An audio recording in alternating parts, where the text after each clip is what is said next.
What's going on, everybody? My name's Francisco Rojas. This is Baseball Talk on Rojas Media on YouTube, along with another guest writer from Last Out Media. We have Ashlee Woods. Ashlee, how are you today? I'm great. How are you? I'm great. I am really excited for our guest we have on today. This is uh, for baseball history and for baseball going forward. We have the great grandson of the great Josh Gibson, one of the best baseball players of all time, um, Seasn Gibson. Sean, this is an honor. First off, how are you today? Great, and I appreciate you and Ashlee having me on here today. Looking forward to the conversation. Yes, absolutely. So let's get started with talking about renaming the MVP award. Now right now it's unnamed. It doesn't have a name on it right now, but you know, your great grandfather kind of came up in the past what year or two, and you guys have kind of been advocating for him to be on the award, and it would be incredible. The guy's arguably they're saying he hit almost 900 home runs, had an incredible career, did amazing things in the Negro Leagues back in the 20s and 30s. So just talk about what you guys are doing and your whole foundation. Please, you got the floor. Yeah, no, this was great, man. So I appreciate it. Yeah, so I'll try to go from the beginning how the whole MVP campaign started. And so, of course, last year was a rough year for African Americans. Then the George Floyd killings, a lot of things that was going on, the whole Black Lives Matter. And so there were several former MVP players who came out and spoke about Kennesaw Mountain Landis, right? Who was on the MVP award. And for the listeners who don't know, Kennesaw Mountain Landis was the commissioner of Major League Baseball at the time. And he also denied African Americans the opportunity to play baseball. And so with everything going on, we saw over the year where these monuments and statues were going down. And so Terry Pendleton, Mike Smith, and Barry Larkin came out as former MVP winners and said, hey, we feel as though Kennesaw Mountain Landis' name should be offered the MVP award. And so I'm just happy to read the article because I have a Google alert. Anything that comes up with Josh Gibson just comes to my phone automatically. And I'm reading it and I'm reading the article. Then I'm reading, and as I'm reading, it says the names are considering to rename the award after, and they say Branch Rickey, okay. They say Frank Robinson, okay. Then I say, oh, Josh Gibson. We didn't even know. And so when I saw that, I'm like, oh, okay. So I remember that night, I emailed my board of directors, and we have a special committee. I emailed my committee, and I said, hey, listen, I just read this article, and they're saying Josh Gibson may be a candidate for the rename of the MVP award. I said, we just found ourselves in a race. Let's see how we can win it. And so from there on, my marketing team put together a great campaign, which is hashtag JG20MVP. And I'm wearing one of the shirts here today. We have a t-shirt campaign as well. And before that even started, though, I did an article for ESPN Undefeated to give our case of why Josh Gibson's a great candidate. And I'm not going to go through the whole article, but the key points is based off of poetic justice, right? And the redemption type of thing, where how ironic would it be for someone like Josh Gibson to replace the same guy who denied not only him, but other African Americans an opportunity to play. And so that's poetic justice, right? And so, but I'll make this clear.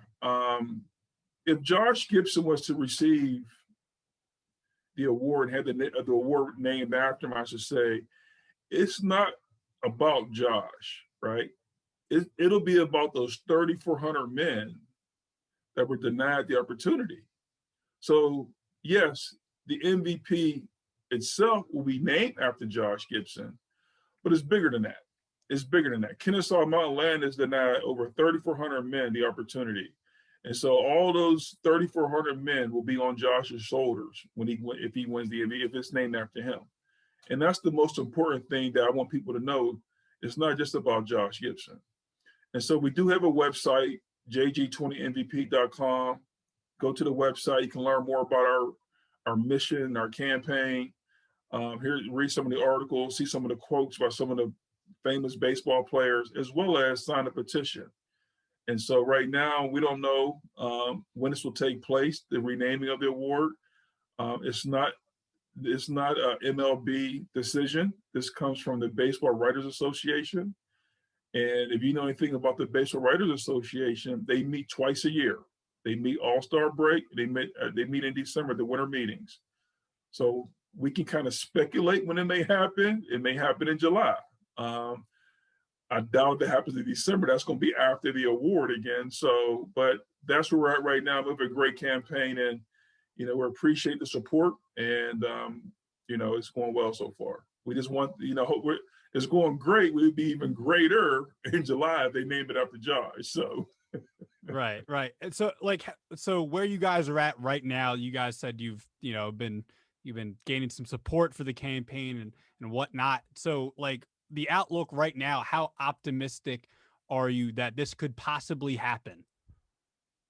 Well, at Francisco, in this world, as African Americans, you never know what could happen, right? Because, and I've asked people this, are they ready for an African American to be on that award?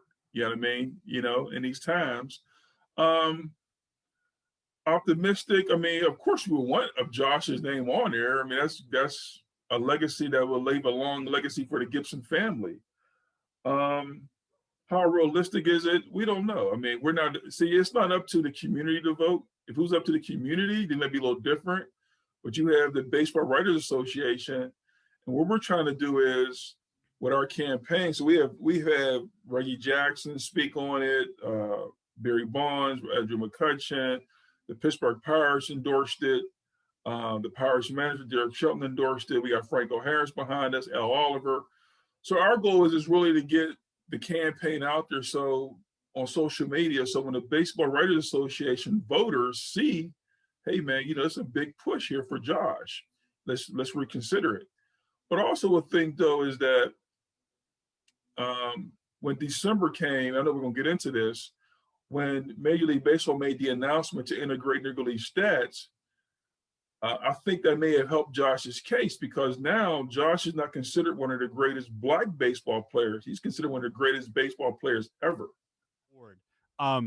So how important do you think this would be to young Black baseball players, young African American players coming up in the game? Because we've seen in the past, I'd say 10 years that it's kind of gone down for the African American community with playing baseball. So how important do you think this would be to, even if it's not Josh Gibson, if it's somebody else, just like Jackie Robinson, I don't know, but just sticking with Josh Gibson, how important would that be for the young Black baseball players coming up? Well, I think it'd be very important too. One, I think it's very important. Second, I still believe that some of the African American players, young in major leagues, don't even know too much about the Negro Leagues, and that's a shame. Not say it's a shame, but it is a shame. So I'm hoping that if the award is named after Josh Gibson, my whole thing is, like I said, that it can educate not just the Black baseball players, but the white baseball players too, because they're going to wonder, why is this award named after Josh Gibson? Hopefully do the research and understand why and who he was. So it's a very educational component as well to the players in the majors. But I think it's very important because as far as African American players, it's part of their history. If it wasn't for guys like Josh Gibson, Satchel Paige, Oscar Charleston, Cool Papa Bell, they would not be in the situation they are in now. So everybody has a legacy and everybody paves the way. You know what I mean? Your parents paved the way for you. Ashlee's parents paved the way for her. Their parents, as well as Josh, and they paved the way for these guys, and they laid down the groundwork, and they went through. Luckily, they don't have to go through the same things that Josh and the other great 3,400 players went through 2019, 2019, 44.